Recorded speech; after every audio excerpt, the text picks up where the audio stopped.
Gather round, children. I want to tell you a story of Christmas past. In the old days, children, we didn't have endless entertainment options. We didn't have virtual reality gaming, no podcasts or live streams. There was no Netflix, no Amazon Prime, no DVRs to record our favorite shows and watch them again and again and again to our heart's delight.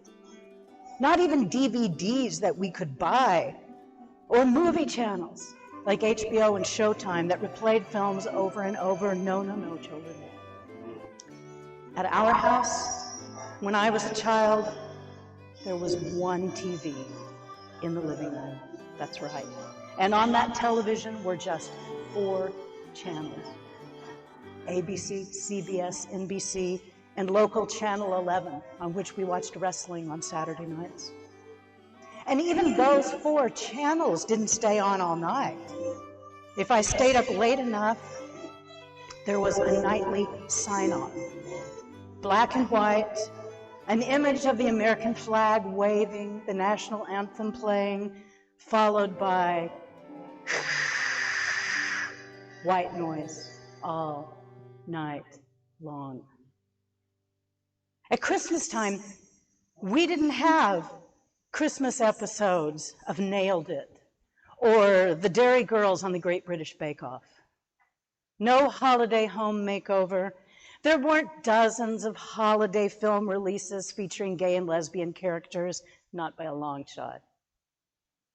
There were no channels playing A Christmas Story around the clock. No, no, children. But we did have Christmas specials that played once a year in the weeks before Christmas. There was Rudolph the Red-Nosed Reindeer, a tale about Rudolph and Hermie the elf who wanted to be a dentist, the story told by a singing snowman voiced over by Burl Ives, silver and gold. We had A Charlie Brown Christmas with Linus taking the stage in a darkened auditorium to tell the story of Christmas. Lights, please. We had Frosty the Snowman. Honestly, I don't remember much about him, except for that he melted and it was sad, but then he came back, thumpity thump thump. And we had How the Grinch Stole Christmas, my favorite. Grumpy, bitter Mr. Grinch with termites in his smile and garlic in his soul. The Grinch vowed to keep Christmas from coming to Whoville, even to little Cindy Lou Who was not more than 2. The Grinch snuck into their house, into all of their homes. He stole all of their Christmas presents, including their Christmas feast. He loaded everything into a sleigh and took off, and that's how the Grinch stole Christmas. And the story might have ended there, but we know what happened. The Grinch didn't ruin Christmas. Yes, he stole all the trappings of Christmas, but when the community wakes up the next morning and they discover that there's no presents under the tree, no tree at all, what do?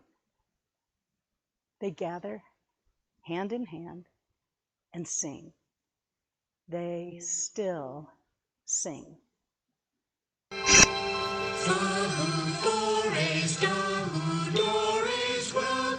Christmas, bring your light.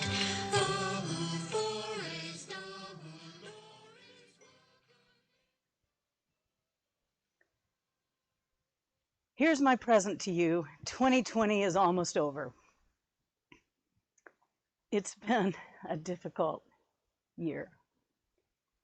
Our lives have changed. Maybe by now you're used to going to church on your couch. It seems so normal now.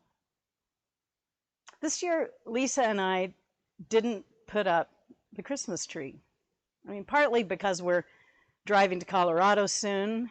We won't be here for Christmas. We got out a few things. We bought this little lighted tree that sort of looks like it inspired the carol In the Bleak Midwinter. Most of our Christmas decorations and books and puzzles and holiday coffee mugs, most of that stayed packed away in boxes this year. And that's okay. It's just one year. But at times it feels like Christmas has been stolen. I can imagine many of us are struggling now to adjust to the gap between what we wish Christmas could be and what it is, at least in 2020. Of course, chances are that gap between what we want and what we get is there most years. We tend to idealize Christmas. Some of us do, at least. We make these plans, we picture how perfectly things will come out, and sometimes they just don't work out that way. And maybe in this particular year, the starkness of Christmas, it's sort of pared down from many of the rituals to which we'd become accustomed. Maybe that means that we can receive the ancient Christmas story differently than we ever have. Maybe this is the year we truly meet the hopes and fears of all the years. In the midst of sickness and loss, economic uncertainty, political unrest, isolation and anxiety, in the midst of all of these things, we still gather, virtually at least. Virtually counts. We still sing carols with Carol. We sing of a baby born to us. We give thanks to a God who becomes flesh. It never ceases to amaze me that the flesh that God chooses in this ancient story is not the flesh of a triumphant warrior. It's the flesh of a baby. Vulnerable, completely vulnerable, dependent, weak. We still sing of the baby born to us, and we welcome into the world a new way of being that this baby shows us. A way of being, a way of strength that is born in trust and courage and hope and vulnerability. It's a different way of thinking about strength. And it was not only born in Bethlehem a long time ago, it is also born in us. We are not invincible, but we can still sing. We can still choose hope. We can still choose joy. And so, welcome Christmas. Come this way. Welcome Christmas, Christmas Day. Christmas Day is in our grasp so long as we have hands to clasp, and we still have them.